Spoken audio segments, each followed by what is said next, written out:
Hi guys, I'm Jordan Needham, this is Jham 3D, and today I'm going to be showing you how to randomize, because it's not completely random, the color on a single material inside a Blender. It's super useful if you want to just spice up your scene with a few extra steps, and it doesn't take a lot of work.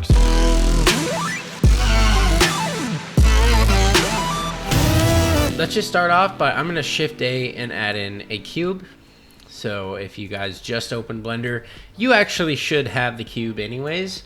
I did not because I deleted it, and I have my own presets saved.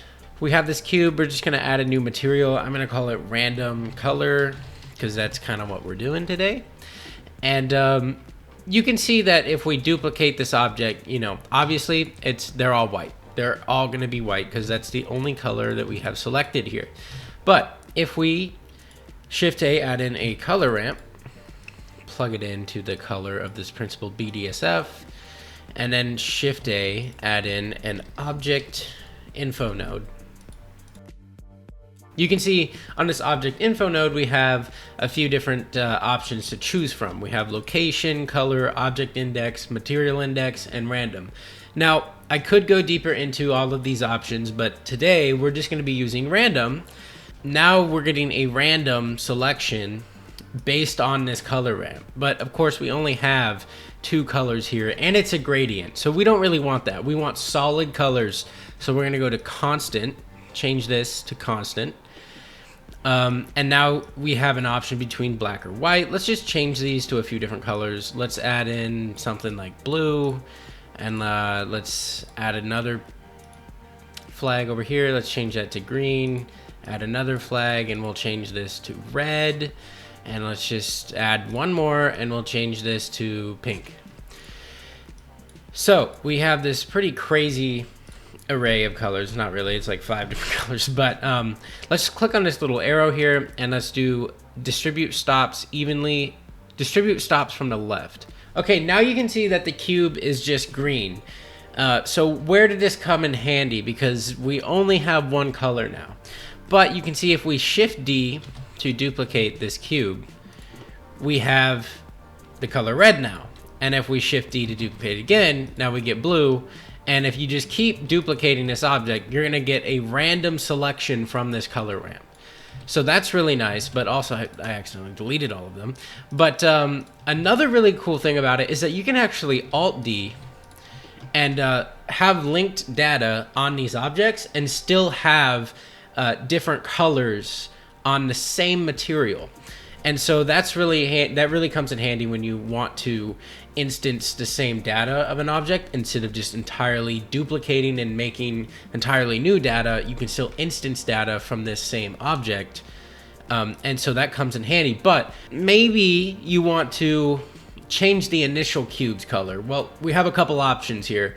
If you want to change the way that it's picking these from these colors on the color ramp, there's a couple different things we can do. One, if you want to change to a specific way, like say we want this cube to be a different color, obviously it is picking from the flag, which is in the position over here. That's the green flag.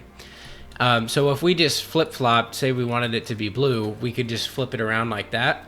So that's an option. Or we can do this if we want to change all of the cubes together. So I'll just duplicate these a few times using Alt D, and we'll get a random selection of colors.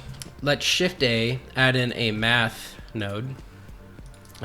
Add in a vector math node, and then Shift A, add in a value node, and we'll plug this value node into the bottom slot, the bottom vector slot of this add. Now we can scroll on this value node, and you can see it's picking through those colors. And so yeah, I mean, once you do that, you'll probably figure out what's going on here. But there is a problem with this. Remember when I said it's random?